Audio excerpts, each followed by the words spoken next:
আজ 25শে আগস্ট মঙ্গলবার দেখে নেব পশ্চিমবঙ্গ দেশ ও বিশ্বের বাছাই করা 40টি গুরুত্বপূর্ণ তাজা সংবাদ। প্রথমেই নজর রাখবো হেডলাইন্স। ধর্ম দেখে টাকা দিতেন, ফেসবুকেই থাকুন। অন্নপূর্ণা নিয়ে মমতাকে পাল্টা খোঁচা শুভেন্দুর।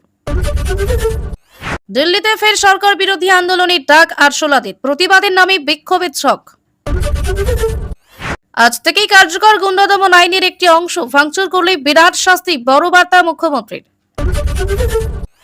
নির্বাচনের আগে কেন যোগ্যতার কথা বলেননি, অন্নপূর্ণা যোজনা নিয়ে বিজেপিকে তোপ মমতার। পুজো কমিটিগুলির সঙ্গে আগামী মাসে বৈঠকে বসছেন মুখ্যমন্ত্রী শুভেন্দু। অনুদান মিলবে কি, জল্পনা শুরু। স্কুল চত্বরে ঘুরে বেড়াচ্ছে হাঁস, এক মাস ধরে ঝাড়গ্রামের জলবন্দি স্কুলে চলছে পঠন পাঠন। কিষেনজিকে রেড স্যালুট চলবে না, যাদবপুর নিয়ে কড়া বার্তা শুভেন্দুর। ছবি ফাঁসেরও হুঁশিয়ারি। কঠোর পদক্ষেপ করা যাবে না মহুয়ার গ্রেপ্তারি পরোয়ানায়, অন্তর্বর্তী স্থগিতাদেশ হাইকোর্টের। ছাত্রের দুষ্টুমিতে শাসন কেন, সবক শেখাতে বেল্ট খুলে প্রধান শিক্ষক। স্কুল টিচারকে পেটালেন বাবা। কোন পদের জন্য কত রেট জানিয়ে পার্থ অর্পিতাদের বিরুদ্ধে চার্জশিট ইডির। চিকিৎসার অভাবে মৃত্যু ভিখারি বৃদ্ধার, ঘর থেকে মিলল বস্তা ভর্তি 8.5 লক্ষ টাকা। পেটে ব্যথা নিয়ে ডাক্তারের চেম্বারে ভুল ইনজেকশনে মৃত্যু বালকের, মৃতদেহ রাস্তায় রেখে বিক্ষোভ। ফুটপাতে দুধ গরম কাণ্ডে পরিবারের পাশে মমতা, বাড়িতে রাখছেন না কেন, তোপ শুভেন্দুর। চায়ের দোকানে বসে শুভেন্দুর সরকারি সমালোচনা, অন্নপূর্ণা তালিকা থেকে নাম্বার যাবে, হুঁশিয়ারি বিজেপি নেতার। শাহের সফরের পরই সীমান্তে ধৃত আফগান যুবক চিকেন স্নেকে চলছিল নজরদারি, মিলল হাওড়ার যোগ। তৃণমূলের বিদায়ী আশার আলো লাল ঝান্ডার, পার্টির শক্তি বৃদ্ধিতে নয়া কৌশল সিপিএম এর। কর্ণাটকে এসআইআর প্রথম পর্বেই 1.08 কোটি ভোটারের নাম বাদের সুপারিশ, পশ্চিমবঙ্গে প্রায় দ্বিগুণ। বুদ্ধদেবের বিরুদ্ধে কেন পুলিশি অভিযোগ নয়, প্রশ্ন পড়ুয়াদের। রেজিস্ট্রারে গ্রেফতারির দাবি দক্ষিণপন্থী শিক্ষক সংগঠনের। জনপ্রতি 11,000 সীমান্ত পার, মুর্শিদাবাদে পুলিশের জালে 2 পাচারকারী, ধৃত বাংলাদেশীয়। গোয়ালে চলছিল স্কুল, রাজস্থানে দেখতে গিয়ে আক্রান্ত রংকাদের বিরুদ্ধে জাতপাত মামলা, পাল্টা এফআইআর ককরোচদেরও। পরিবার পিছু বিনামূল্যে 3টি গ্যাস সিলিন্ডার, বাসে ভাড়া মুকুব রূপান্তরকামীদের, বড় ঘোষণা বিজয়ের।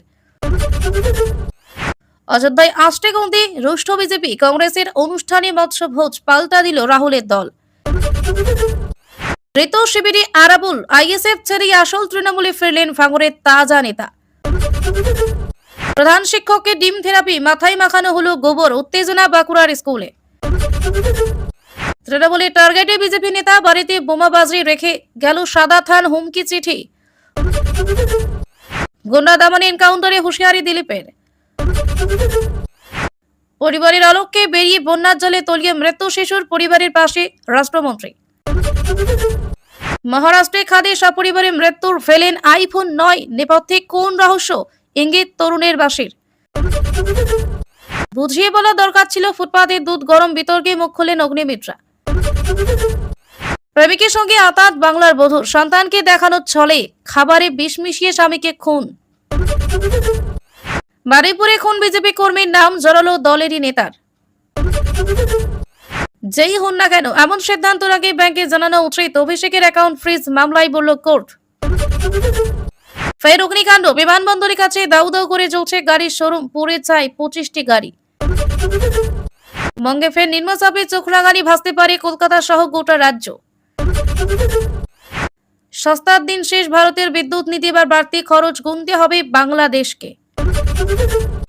বালুচিস্তানে হিন্দু যুবককে গুলি করে খুন, প্রতিবাদী সরব সংখ্যালঘুরা। এবার টয় ট্রেনে এআই ক্লাস, পুজোর আগেই নয়া প্রযুক্তি, এআই কোডিং এক্সপ্রেস দার্জিলিং এ। অযথা চিনি মজুত নয়, কেন্দ্রের নির্দেশিকার পর অ্যাকশনে নবান্ন। ভারী বৃষ্টিতে গিনির আবর্জনার পাহাড়ে ভয়াবহ ধস, অন্তত 30 জনের মৃত্যু। এসএসকেমে মাথায় গাছ পড়ে মৃত্যু, মহিলার আত্মীয়কে ডাক্তার দেখাতে এনে চরম পরিণতি। মার্কিন মুলুকে ধাক্কা ভারতীয়দের, বাড়ছে H-1B ভিসার ফি, খরচ বাড়বে পড়ুয়াদেরও। মণিপুরে 2 গোষ্ঠীর সংঘর্ষ, গুলিবিদ্ধ সিআরপিএফ জওয়ান, পরপর বাড়িতে আগুন। সেনার পোশাক পরে জঙ্গিদের হত্যা লীলা 23 কাশ্মীরি পণ্ডিত নিধনের 28 বছর পর ফের শুরু তদন্ত। মেয়র রোডে টিএমসিপি প্রতিষ্ঠা দিবস পালনের দাবি হাইকোর্টে কালীঘাট ও ঋতব্রত তৃণমূল। এবার আসছে বিস্তারিত খবরে। তার আগেই আপনারা কে কোন জেলা থেকে ভিডিওটি দেখছেন অবশ্যই কমেন্ট করে জানাবেন এবং আমাদের চ্যানেলে নতুন হয়ে থাকলে লাইক, কমেন্ট, শেয়ার এবং সাবস্ক্রাইব করে আমাদের পাশে থাকবেন। ধন্যবাদ। দিল্লিতে ফের সরকার বিরোধী আন্দোলনের ডাক আরশোলাদের। গত মাসে ককরোচ জনতা পার্টি বা সিজেপির বিক্ষোভকে কেন্দ্র করে উত্তাল হয়েছিল যন্তর মন্তর। এক মাস কাটতে না কাটতেই দিল্লিতে ফের সরকার বিরোধী আন্দোলনের ডাক আরশোলাদের। আগামী 5ই সেপ্টেম্বর ইন্ডিয়া গেট থেকে দিল্লি পুলিশের সদর দপ্তর পর্যন্ত একটি মিছিলের আয়োজন করেছে তারা। সিজেপি মুখপাত্র সৌরভ দাসের অভিযোগ, সরকারের তরফে দেওয়া প্রতিশ্রুতিগুলি পূরণে তারা ব্যর্থ। তার দাবি, জেনজি তরুণ আন্দোলনকারী এবং মৃতদের পরিবারের সঙ্গে যে বিশ্বাসঘাতকতা করা হয়েছে তা বরদাস্ত করা হবে না। সৌরভ বলেন, গত 25 জুলাই তরুণ আন্দোলনকারীদের কাছে ভারত সরকার যে প্রতিশ্রুতি দিয়েছিল সেগুলি রক্ষা করা হবে কিনা তা নিয়ে সংশয় রয়েছে। তাই এই শান্তিপূর্ণ প্রতিবাদ মিছিলের ডাক দেওয়া হয়েছে। আত্মঘাতী নেট পরীক্ষার্থীদের পরিবার এবং গত 20 জুলাই পুলিশের হাতে নির্যাতিতা ব্যক্তিরা এই মিছিলের নেতৃত্ব দেবেন। এদিকে দেশজুড়ে সরকারি স্কুলের হাল ফেরাতে পথে নেমেছে ককরোচ জনতা পার্টি। নানা রাজ্যের সরকারি স্কুল পরিদর্শনে যাচ্ছেন ককরোচ জনতা পার্টির প্রতিষ্ঠাতা অভিজিৎ দেবকে, নেতা আশুতোষ রাঙ্কা সহ অন্যান্যরা। এরপরই মহারাষ্ট্রের আউসা থানায় অভিজিৎ দীপকের বিরুদ্ধে এফআইআর দায়ের হয়েছে। অভিযোগ, অনুমতি না নিয়েই স্কুল চত্বরে ঢুকে পড়েছে ককরোচ নেতৃত্ব। ধর্ম দেখি টাকা দিতেন, ফেসবুকেই থাকুন। অন্নপূর্ণা নিয়ে মমতাকে পাল্টা খোঁচা শুভেন্দুর। অন্নপূর্ণা যোজনা নিয়ে প্রাক্তন মুখ্যমন্ত্রী মমতা বন্দ্যোপাধ্যায়ের সব অভিযোগ নস্যাৎ করলেন মুখ্যমন্ত্রী শুভেন্দু অধিকারী।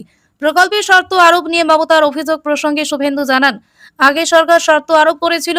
তার অভিযোগ, ধর্ম দল দেখে প্রকল্পে টাকা দেওয়া হতো, তবে বর্তমান সরকার তা করবে না। সব যোগ্যরাই ধীরে ধীরে অন্নপূর্ণার টাকা পাবেন।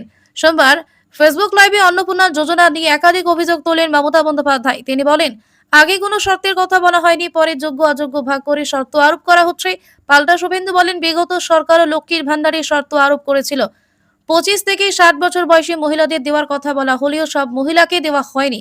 শুভেন্দু জানান, এখনো পর্যন্ত 1,45,64,472 জন যোগ্য মহিলা অন্নপূর্ণা যোজনার টাকা পেয়েছেন। তাদের মধ্যে 19,20,000 মুসলিম মহিলা। অন্নপূর্ণার পোর্টালে এখনো পর্যন্ত 4.5 লক্ষ অভিযোগ জমা পড়েছে। এর মধ্যে অনেকে অযোগ্যদের নাম বাদ দেওয়ার জন্য আবেদন করেছেন। শুভেন্দু স্পষ্ট করে দেন, ধর্মবর্ণ দেখে অন্নপূর্ণার টাকা দেওয়া হবে না। নন্দীগ্রামের হরিপুর গ্রাম পঞ্চায়েতের উদাহরণ দিয়ে তার অভিযোগ, সেখানে আবাস যোজনা 54 জন প্রাপকের মধ্যে 52 জনই মুসলিম এবং তার মাত্র হিন্দু 2 জন। মমতার ফেসবুক লাইভে বাজেটের প্রসঙ্গ তোলারও পাল্টা জবাব দেন শুভেন্দু। তার দাবি, আগের সরকার 8 লক্ষ কোটি টাকা ঋণের বোঝা রেখে গিয়েছে। এরপরই মমতাকে কটাক্ষ করে বলেন, ফেসবুকেই থাকুন, বিকেলবেলা রাস্তায় নামতে হবে না। তৃণমূলের বিদায়ে আশার আলো লাল ঝান্ডার। পার্টি শক্তি বৃদ্ধিতে নয়া কৌশল সিপিএম এর। তৃণমূল জমানার মতোই তোলাবাজি ও সিন্ডিকেট রাজ, অন্নপূর্ণা যোজনা, স্বাস্থ্য বীমা এবং বিজেপি নেতা মন্ত্রীদের বিভিন্ন মন্তব্য নিয়ে মানুষের মধ্যে ক্ষোভ বাড়ছে বলে মনে করছে সিপিএম। সেই ক্ষোভকে সামনে রেখে জনমানসের সংগঠন ও আন্দোলন গড়ে তোলার পরিকল্পনা নিয়েছে দল। আগামী 29 ও 30 আগস্ট কল্যাণীতে দলের সম্পাদক মণ্ডলীর বর্ধিত অধিবেশন। সেখানে রাজ্য সম্পাদক মোহাম্মদ সেলিমের পেশ করা রিপোর্টে এই বিষয়গুলি উল্লেখ থাকতে পারে বলে দলীয় সূত্রে খবর। সাধারণ মানুষের দৈনন্দিন জীবনের সঙ্গে যুক্ত বিভিন্ন প্রশ্ন সামনে এনে তাদের আন্দোলনে যুক্ত করার উপর জোর দেওয়া হয়। কলকাতা সহ জেলায় জেলায় স্থানীয় মানুষকে সঙ্গে নিয়ে আন্দোলনের পরিধি বাড়ানোর কৌশল নেওয়া হচ্ছে। পাশাপাশি ছাত্র সংসদ নির্বাচন নিয়ে রাজ্য সরকারের উপর চাপ বাড়ানোর পরিকল্পনা রয়েছে সিপিএম এর। দীর্ঘদিন ধরে কলেজ ও বিশ্ববিদ্যালয়ে ছাত্র ভোট না হওয়ার বিষয়টি সামনে রেখে ক্যাম্পাসের পাশাপাশি রাস্তায় নেমে আন্দোলন গড়ে তোলার বার্তা দেওয়া হতে পারে। ছাত্রদের গণতান্ত্রিক অধিকার এবং নির্বাচিত ছাত্র সংগঠনের প্রয়োজনীয়তাকেও সামনে রেখে ধারাবাহিক কর্মসূচির উপর জোর দেওয়া হবে। তৃণমূল ক্ষমতা থেকে যাওয়ার পর সাধারণ মানুষের একাংশের মধ্যে বামেদের প্রতি নতুন করে আগ্রহ তৈরি হচ্ছে বলে মনে করছে সিপিএম। তবে শুধু জনসমর্থন বাড়লেই হবে না, নেতা কর্মীদের রাজনৈতিক ও মতাদর্শগত জ্ঞান বাড়ানোর উপরও জোর দেওয়া হবে। এই লক্ষ্যে পার্টি ক্লাস পুরো দমে চালুর পরিকল্পনা রয়েছে। একই সঙ্গে তৃণমূল থেকে আসা কোনো দাগী বা বিতর্কিত ব্যক্তিকে শুধুমাত্র সংগঠন শক্তিশালী করার স্বার্থে দলে না নেওয়ার বিষয়ে সতর্ক করা হতে পারে। অর্থাৎ মানুষের ক্ষোভকে আন্দোলন নিয়ে আসা এবং নতুন মানুষের জন্য দলের দরজা খোলার জন্য ভারসাম্য রাখতেই চাইছে সিপিএম। স্কুল চত্বরে ঘুরে বেড়াচ্ছে হাঁস, 1 মাস ধরে জলবন্দী ঠিক স্কুল চত্বরে ঘুরে বেড়াচ্ছে হাঁস। 1 মাস ধরে জলবন্দী ঝাড়গ্রামের স্কুলে চলছে পঠন পাঠন। প্রায় 1 মাস ধরে জলবন্দী ঝাড়গ্রামের নয়াগ্রাম ব্লকের কিনেশিয়া প্রাথমিক বিদ্যালয়। স্কুল চত্বরে 1 হাঁটু জল, তার মধ্যে ঘুরে বেড়ানো হাঁস। জমে থাকা গন্ধযুক্ত নোংরা জল পেরিয়ে পিঠে ব্যাগ নিয়ে স্কুলে আসছে খুদে পড়ুয়ারা। এমনকি রান্নাঘর জল ঢুকে যাওয়ায় বারান্দাতেই রান্না হচ্ছে মিড ডে মিল। পরিস্থিতির কারণ, প্রথম দিকে স্থানীয় একটি ক্লাব ঘরে অস্থায়ীভাবে ক্লাস নেওয়া হয়েছিল, কিন্তু সেখানে মৌমাছির বাসা থাকায় 1 সপ্তাহ পর ফের বিদ্যালয় ক্লাস শুরু করতে হয়। বর্তমানে জলমগ্ন স্কুল চত্বরে কোনো রকমে চলছে পঠন পাঠন। বিদ্যালয় সূত্রে জানা গিয়েছে স্কুলে মোট 36 জন ছাত্রছাত্রী, 2 জন শিক্ষক এবং 1 জন প্যারা টিচার রয়েছেন। অভিযোগ, গত বছর স্কুলের পাশের রাস্তা কংক্রিটের হওয়ার পর জল নিষ্কাশনের সমস্যা আরও বেড়েছে। দীর্ঘদিন জল জমে থাকায় দুর্গন্ধ ছড়িয়েছে এবং তৈরি হয়েছে অস্বাস্থ্যকর পরিবেশ। প্রধান শিক্ষক জানিয়েছেন, বিষয়টি ব্লক প্রশাসন ও সংশ্লিষ্ট কর্তৃপক্ষকে জানানো হয়েছে। অভিভাবকদের আশঙ্কা, দীর্ঘদিন নোংরা জল জমে থাকায় রোগ জীবাণু ছড়াতে পারে। তাই দ্রুত বিদ্যালয় চত্বর থেকে জমা জল সরানোর দাবি জানিয়েছেন তারা। শাহের সফরে পরে সীমান্তে ধৃত আফগান যুবক। চিকেন স্নেকে চলছিল নজরদারি, মিলল হাওড়ার যোগ। উত্তরবঙ্গ সফরে পরে নেপাল সীমান্তে সন্দেহভাজন এক আফগান যুবককে গ্রেফতার করল পুলিশ। গত শনিবার উত্তরবঙ্গ সফরে এসে চিকেন স্নেকের সুরক্ষা সহ একাধিক বিষয় নিয়ে বিএসএফ ও এসএসবির কর্তাদের সঙ্গে বৈঠক করেছিলেন স্বরাষ্ট্রমন্ত্রী অমিত শাহ। তারপরই এই গ্রেফতারি ঘিরে তৈরি হয়েছে প্রশ্ন। পুলিশ সূত্রে জানা গিয়েছে, ধৃত আফগান যুবকের নাম আব্দুল্লাহ খান। তার ভারতীয় বন্ধু শঙ্কর বণিককেও গ্রেফতার করা হয়েছে। নেপাল হয়ে থাইল্যান্ড যাওয়ার পরিকল্পনা ছিল দুজনের। সেই উদ্দেশ্যে পানি ট্যাঙ্কি অভিবাসন দপ্তরে ইমিগ্রেশন ক্লিয়ারেন্সের জন্য গেলে আব্দুল্লাহর বিরুদ্ধে লুক আউট সার্কুলার রয়েছে বলে জানতে পারেন আধিকারিকরা। এরপর দুজনকে আটক করা হয়। আব্দুল্লাহর কাছ থেকে ভারতীয় Aadhaar card, voter card, bank account ও ড্রাইভিং লাইসেন্স উদ্ধার হয়েছে। পুলিশ সূত্রে দাবি, টাকার বিনিময়ে জাল নথি তৈরি করে দীর্ঘদিন ভারতে ছিলেন তিনি। তার সঙ্গে পাকিস্তান ও বাংলাদেশের যোগসূত্র জেরাই সামনে এসেছে বলে জানা গিয়েছে। আরও জানা গিয়েছে, আব্দুল্লাহ হাওড়া শিবপুরে থাকতেন এবং তার ভারতীয় বন্ধু শঙ্কর ছিলেন বিধাননগরী দত্তাবাদের বাসিন্দা। সংবেদনশীল চিকেন স্নেকের তথ্য হাতানোর চেষ্টা হয়েছিল কিনা সেই বিষয়টি তদন্তের আওতায় রয়েছে। জেলা পুলিশ, কেন্দ্রীয় রাজ্য গোয়েন্দা সংস্থার আধিকারিকরা দুজনকে জিজ্ঞাসাবাদ করেছেন। দার্জিলিংয়ে পুলিশ সুপার ওয়াইএস জগন্নাথ রাও জানিয়েছেন, লুক আউট সার্কুলার এবং সন্দেহজনক নথিপত্রের ভিত্তিতে সতর্কতামূলক পদক্ষেপ হিসেবে দুজনকে গ্রেফতার করা হয়েছে। গোটা ঘটনা তদন্ত শুরু করেছে খড়িবাড়ি থানার পুলিশ। কিষেনজিকে রেড সেলুট চলবে না, যাদবপুর নিয়ে কড়া বার্তা শুভেন্দুর। ছবি ফাঁসের হুঁশিয়ারি। গত কয়েকদিন ধরে যাদবপুর বিশ্ববিদ্যালয়ের ছাত্র সংঘর্ষ নিয়ে উত্তেজনা তৈরি হয়েছে। গেরুয়াপন্থী ও বামপন্থী ছাত্র সংগঠনের মধ্যে অশান্তি এবং প্রতিবাদ মিছিল ঘিরে পরিস্থিতি উত্তপ্ত হয়ে ওঠে। বিশ্ববিদ্যালয় প্রবেশদ্বারে নন্দলাল বসু রাখা এমব্লেম ক্ষতিগ্রস্ত হওয়া নিয়ে বিতর্ক তৈরি হয়েছে।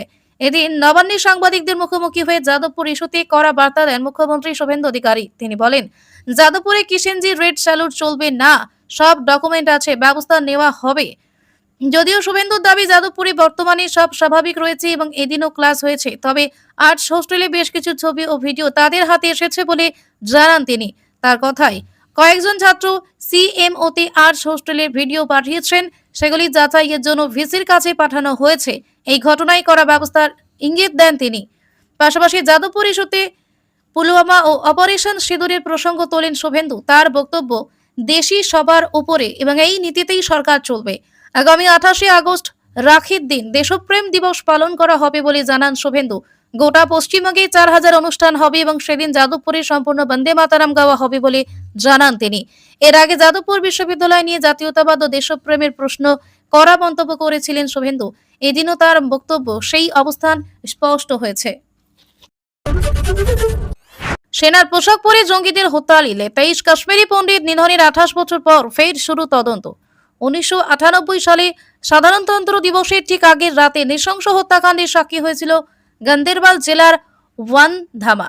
ভারতীয় সেনার পোশাক পরে সেখানে হাজির হয়েছিলেন লস্কর-ই তৈবা এবং হিজবুল মুজাহিদিন জঙ্গিরা। বেছে বেছে খুন করা হয়েছিল কাশ্মীরি পণ্ডিতদের। গুলিতে প্রাণ হারিয়েছিলেন 23 জন। মৃতদের মধ্যে ছিলেন 9 জন মহিলা এবং 4 জন শিশু। ওয়ানধামা হত্যাকাণ্ডের 28 বছর পর এবার ফের তদন্ত শুরু করেছে জম্মু ও কাশ্মীরের রাজ্য গোয়েন্দা বিভাগ SIA। সূত্রের খবর, গত কয়েকদিনে হত্যাকাণ্ডের সঙ্গে জড়িত বেশ কয়েকটি জায়গায় তল্লাশি চালানো হয়েছে। এরপরে নতুন করে তদন্ত শুরু করার সিদ্ধান্ত নেওয়া হয়েছে। SIA সূত্রে জানা গিয়েছে, ওয়ানধামা হত্যাকাণ্ডে নিহত বিজেপি নেতা টিকা লাল টাপলু হত্যার সঙ্গে জড়িত বেশ কয়েকটি জায়গাতে তল্লাশি সম্প্রতি চালানো হয়েছে। হত্যাকাণ্ডের সঙ্গে যুক্ত জঙ্গিদের চিহ্নিত করার চেষ্টা করছেন তদন্তকারীরা। হিংসা নেপথ্যে কার কি ভূমিকা ছিল তাও খতিয়ে দেখা হচ্ছে। 1980 থেকে 90 এর দশক জুড়ে উপত্যকার কাশ্মীরি পণ্ডিতদের উপর হামলার ঘটনা ঘটেছিল। সেই হিংসার পুরনো মামলাগুলি নতুন করে তদন্তের আওতায় আসছে। এর আগে সরলা ভেট হত্যাকাণ্ড, লেখক সর্বানন্দ কৌল প্রেমী ও তার পুত্রের হত্যা এবং বিচারপতি নীলকান্ত গঞ্জ হত্যার মতো ঘটনাতেও ফের তদন্ত শুরু করেছে এসআইএ। কেন্দ্রের তরফে কাশ্মীরি পণ্ডিতদের ঘরে ফেরানোর প্রক্রিয়া চলার মধ্যেই অতীতের হিংসার ঘটনাগুলি তদন্তে জোর দিচ্ছে জম্মু ও কাশ্মীর সরকার। চায়ের দোকানে বসে শুভেন্দু সরকারের সমালোচনা, অন্নপূর্ণার তালিকা থেকে নাম বাদ যাবে হুঁশিয়ারি বিজেপি নেতার। মালদহের ভারত বাংলাদেশ সীমান্তবর্তী হবিপুরে কলাইবাড়িতে অন্নপূর্ণা যোজনা এবং সরকারি আবাস যোজনা নিয়ে বক্তৃতা করেন বিজেপির জেলা পরিষদের সদস্য তারাশঙ্কর রায়। সেখান থেকে সরকারি প্রকল্পের সুবিধা নিয়ে সরকারি সমালোচনা করা নিয়ে হুঁশিয়ারি দেন তিনি। তারাশঙ্করের বক্তব্য, বিজেপি সরকারের বিভিন্ন সুযোগ সুবিধা নেওয়ার পরেও সরকারি বদনাম করা চলবে না। তার দাবি, যারা অন্নপূর্ণা যোজনার টাকা পেয়েছেন বা প্রধানমন্ত্রী আবাস যোজনার জন্য নাম তুলেছেন, তারা সরকারের নামে বদনাম করলে তাদের নাম কেটে দেওয়ার ক্ষমতা তাদের রয়েছে। তিনি বলেন, সরকারি খাবো, সরকারি সুযোগ সুবিধা নেব, আর সরকারের নামে চায়ের দোকানে মিষ্টির দোকানে বদনাম করব, এসব যদি আমার কানে আসে, কিভাবে প্রধানমন্ত্রী আবাস যোজনার ঘর পান এবং কি করে অন্নপূর্ণার টাকা পরের মাস থেকে পান তা ব্যবস্থা করব। বিজেপি নেতার কথাই সরকারি সুনাম করলেই তবেই সরকারি সুযোগ সুবিধা মিলবে।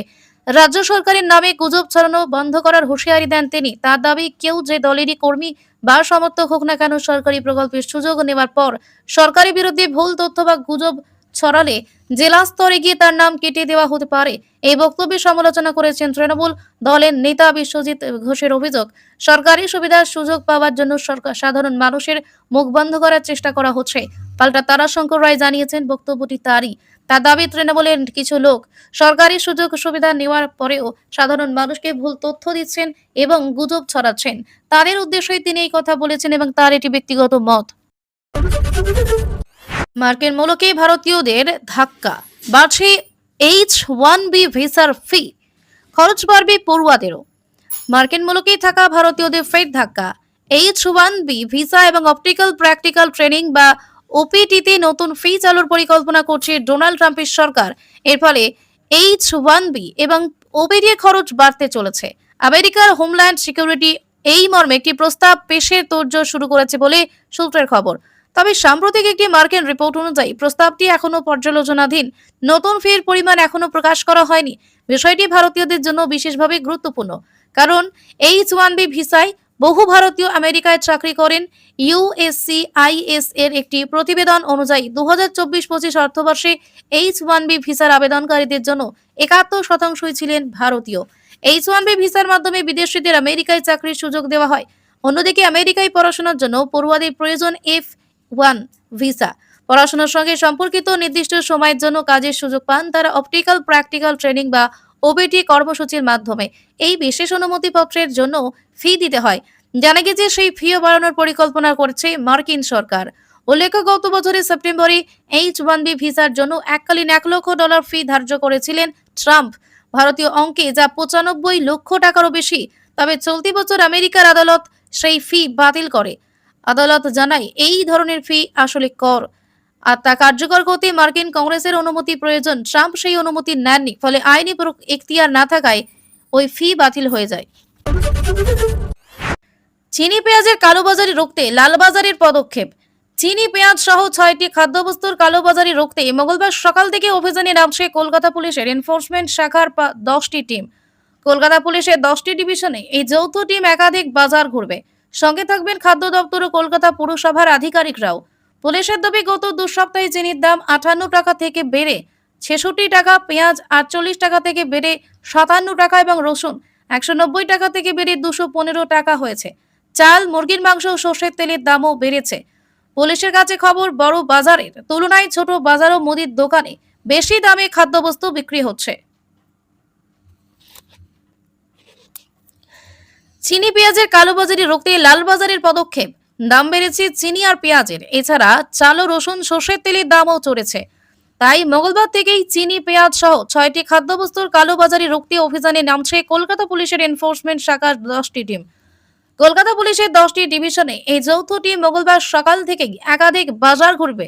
সঙ্গে থাকবেন খাদ্য দপ্তর ও কলকাতা পুরসভার আধিকারিকরাও। পুলিশের দাবি, গত 2 সপ্তাহে বেশ কিছু খাদ্যবস্তুর দাম বেড়েছে। চিনির দাম 58 টাকা থেকে বেড়ে হয়েছে 66 টাকা, পেঁয়াজের দাম 48 টাকা থেকে বেড়ে হয়েছে 57 টাকা, রসুনের দাম 190 টাকা থেকে বেড়ে 215 টাকা হয়েছে। চালের দামও 3 টাকা বেড়েছে। মুরগির মাংসের দাম 200 টাকার মধ্যে বেড়ে রয়েছে 250 টাকা। সর্ষের তেলের দাম 200 টাকা ছাড়িয়েছে। অন্যদিকে পুলিশের দাবি, কলকাতায় 5টি আনাজের দাম কমেছে। আদা 205 টাকা থেকে কমে হয়েছে 200 টাকা, বেগুন 70 টাকা থেকে কমে 7 টাকা, লঙ্কা 90 টাকা থেকে 70 টাকা, উচ্ছের দাম 65 টাকা থেকে 55 টাকা এবং ঢ্যাঁড়স 55 টাকা থেকে কমে 45 টাকা হয়েছে। আলুর দাম রয়েছে 13 টাকায়। ডিমের দাম 7 টাকা থেকে কমে হয়েছে 6.5 টাকা। তবে পুলিশের কাছে খবর, বড় বাজারের তুলনায় ছোট বাজার ও মুদির দোকানের তালিকায় থাকা দামের থেকে বেশি দামে খাদ্যবস্তু বিক্রি হচ্ছে। সেই কালোবাজারি রুখতেই কলকাতা পুলিশের 10টি ডিভিশনে যৌথ অভিযান চালানো হবে। অভিষেকের অ্যাকাউন্ট ফ্রিজ মামলায় কোর্টের পর্যবেক্ষণ, যেই হন না কেন এমন সিদ্ধান্তের আগে ব্যাংকের জানানো উচিত। অভিষেক বন্দ্যোপাধ্যায়ের অ্যাকাউন্ট ফ্রিজ মামলায় এমনই পর্যবেক্ষণ কলকাতা হাইকোর্ট। এদিন বিচারপতি কৃষ্ণা রাও বলেন, ব্যাংকের এই ধরনের সিদ্ধান্ত নেওয়ার আগেই জানানো উচিত তিনি যেই হন না কেন। এরপর ব্যাংকের তরফে আইনজীবী জানান, আমরা এসএমএস পাঠিয়েছি, আমরা ইচ্ছাকৃত কিছু করিনি। বিদেশ যাওয়ার আগে আশঙ্কা নোটিশ না দিয়ে অভিষেক বন্দ্যোপাধ্যায়ের ব্যাংক অ্যাকাউন্ট ফ্রিজ করে দেওয়া হয়েছিল বলে দাবি করেছিলেন অভিষেকের আইনজীবী অয়ন ভট্টাচার্য। এরপরই মামলা করেন অভিষেক। ব্যাংক কর্তৃপক্ষ আদালতে জানায়, অভিষেকের অ্যাকাউন্টের কেওয়াইসি আপডেট করতে গিয়ে ব্যাংক দেখে একাধিক মামলা রয়েছে। আধার চেক করতে গিয়ে বিষয়টি চোখে পড়ে বলে দাবি ব্যাংকের। তাই ব্যাংকের বক্তব্য ছিল অভিষেককে কেওয়াইসি আপডেট করাতে সশরীরে যেতে হবে। এরপর বিচারপতি কৃষ্ণা রাও অভিষেক বন্দ্যোপাধ্যায়ের অ্যাকাউন্ট দ্রুত চালু করে দেওয়ার নির্দেশ দেন। তার বাড়িতে গিয়ে কেওয়াইসি করার নির্দেশও দিয়েছিলেন বিচারপতি কৃষ্ণা রাও। আজ ছিল সেই মামলা শুনানি। ইতিমধ্যে কেওয়াইসি তথ্যও নেওয়া হয়েছে। আদালতে রিপোর্ট দিয়ে ব্যাংক জানায়, অভিষেক বন্দ্যোপাধ্যায় যে অ্যাকাউন্ট ফ্রিজ করা হয়েছিল সেই অ্যাকাউন্ট অ্যাক্টিভ করা হয়েছে। ডেবিট ও ক্রেডিট কার্ড ব্যবহার করতে পারবেন তৃণমূল সাংসদ।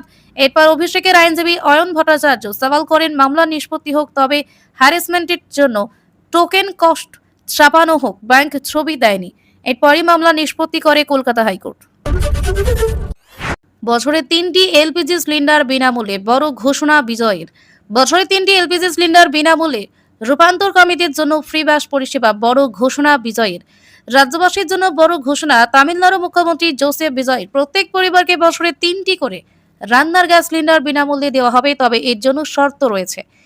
সোমবার বিধানসভায় একগুচ্ছ জনকল্যাণমূলক প্রকল্পের ঘোষণা করেন বিজয়। সেখানেই জানানো হয়েছে, অন্নপূর্ণানী সুপার 6 প্রকল্পের অধীনে বিনামূল্যে এলপিজি সিলিন্ডারের সুবিধা দেওয়া হবে। 2027 সালে পোঙ্গল উৎসব থেকেই প্রকল্প চালু হওয়ার কথা। মুখ্যমন্ত্রীর ঘোষণা অনুযায়ী যে সমস্ত পরিবারে বার্ষিক আয় 2.5 লক্ষ টাকার কম, তারা বছরে 3টি এলপিজি সিলিন্ডার বিনামূল্যে পাবেন। যোগ্য উপভোক্তারা গ্যাস সিলিন্ডার কেনার পর 3টি সিলিন্ডারের খরচ সরাসরি তাদের ব্যাংক অ্যাকাউন্টে ফেরত পাবেন। রাজ্যে প্রায় 1,30,00,000 পরিবার এই প্রকল্পের সুবিধা পেতে পারেন। এই প্রকল্প বাস্তবায়নে তামিলনাড়ু সরকারের বছরে প্রায় 4,000 কোটি টাকা খরচ হবে বলে অনুমান। বিজয় জানিয়েছে, উপসাগরীয় এলাকায় যুদ্ধ পরিস্থিতির কারণে রান্নার গ্যাসের সরবরাহে সমস্যা এবং সিলিন্ডারের দাম বৃদ্ধিতে সাধারণ মানুষের উপর আর্থিক চাপ বেড়েছে। সেই চাপ কমাতে সরকারের এই সিদ্ধান্ত। নির্বাচনের আগেই বিজয়ের দল তামিলনাড়ু ভিত্তিক কাজাগাম বছরে 6টি বিনামূল্যে এলপিজি সিলিন্ডার দেওয়ার প্রতিশ্রুতি দিয়েছিল, তবে আপাতত বছরে 3টি সিলিন্ডারে খরচ দেওয়ার ঘোষণা করেছে সরকার। এলপিজি সিলিন্ডারের পাশাপাশি মহিলাদের জন্য বিনামূল্যে বাস পরিষেবা পরিধি বাড়ানোর ঘোষণা করেছেন বিজয়। একই সঙ্গে রূপান্তরকামীদের বিনামূল্যে বাস যাত্রার সুবিধা দেওয়ার কথা ঘোষণা করেছেন তিনি। বেট্টি পায়ানাম প্রকল্পের আওতায় এবার সাধারণ বাসের পাশাপাশি এক্সপ্রেস, এলএসএস এবং ডিলাক্স সরকারি বাসেও বিনামূল্যে যাতায়াত করতে পারবেন মহিলারা। আন্তজেলা বাস পরিষেবাতে সুবিধা মিলবে। আগামী 2 অক্টোবর থেকে সম্প্রসারিত প্রকল্পটি কার্যকর করার কথা জানিয়েছেন মুখ্যমন্ত্রী। এর জন্য রাজ্য সরকারি বছরে অতিরিক্ত প্রায় 6,000 কোটি টাকা খরচ হবে। চিনির দাম বৃদ্ধিতে অ্যাকশনের হুঁশিয়ারি মুখ্যমন্ত্রীর। লিকেজ পেয়ে গিয়েছি, চিনির দাম বৃদ্ধিতে অ্যাকশনে হুঁশিয়ারি মুখ্যমন্ত্রীর। ক্রেতাদের নাগালের মধ্যে আসবে চিনির দাম। নবান্নে সাংবাদিক বৈঠক করে আশ্বাস দিলেন মুখ্যমন্ত্রী শুভেন্দু অধিকারী। তিনি জানান, দাম নিয়ন্ত্রণে আনতে প্রয়োজনীয় পদক্ষেপ করা হচ্ছে। বেআইনিভাবে চাল ও চিনি মজুতকারীদের বিরুদ্ধে ব্যবস্থা নেওয়া হবে বলেও জানান মুখ্যমন্ত্রী। তার কথায়, লিকেজ কোথায় আছে পেয়ে গিয়েছি, আমরা করে দেব। শক্তিশালী সরকার হয়েছে, এখানে সুযোগ হবে না। মুখ্যমন্ত্রী জানান, সেপ্টেম্বর মাসেই পালিত হবে ক্রেতা সুরক্ষা সপ্তাহ। 1 সেপ্টেম্বর থেকে 7 সেপ্টেম্বর পর্যন্ত এই সপ্তাহ পালন করা হবে। রাজ্যে নতুন করে টাস্ক ফোর্সকে অ্যাক্টিভ করা হয়েছে। 72টি সাব ডিভিশন স্তরে ও 35টি পুলিশ কমিশনারেটের ডিসি স্তরে অ্যাক্টিভ রয়েছে এই টাস্ক ফোর্স। সাব ডিভিশন স্তরে মহকুমা শাসক এবং পুলিশ কমিশনারেট স্তরে ডিসিকে টাস্ক ফোর্সের দায়িত্ব দেওয়া হবে। কমিটিতে থাকবেন আরও একাধিক সরকারি আধিকারিক। শুভেন্দু আরও জানান, সোমবার ফুড ইন্সপেক্টরদের নিয়ে মিটিং হয়েছে। ভেজাল রোধের জন্য ব্যবস্থা নেওয়া হচ্ছে। উল্লেখ্য, গত প্রায় 20 দিনে প্রতি কেজিতে 20 টাকারও বেশি বেড়েছে চিনির দাম। এই আবহে মধ্যবিত্তের পকেটে যেমন টান পড়েছে, তেমনি মিষ্টি ব্যবসায়ীদের কপালে চিন্তার ভাঁজ পড়েছে। ব্যবসায় মন্দায় আশঙ্কায় ইতিমধ্যে মিষ্টিজাত দ্রব্যের দাম বৃদ্ধির সম্ভাবনা তৈরি হয়েছে। এই আবহে এবার হু হু করে বেড়ে চলা চিনির দামে রাষ্ট্রান্তে যৌথভাবে নজরদারি চালানোর সিদ্ধান্ত নিয়েছে কেন্দ্র রাজ্য। উৎসবের মৌসুমে অযথা চিনি মজুত বা কালোবাজারি রুখতে অ্যাকশনে নামবে নবান্ন। 1 সেপ্টেম্বর থেকে 30 নভেম্বর পর্যন্ত বিশেষ অভিযান চালাবে। প্রয়োজনে কেন্দ্র রাজ্যের সঙ্গে যৌথভাবে অভিযান চালাবে।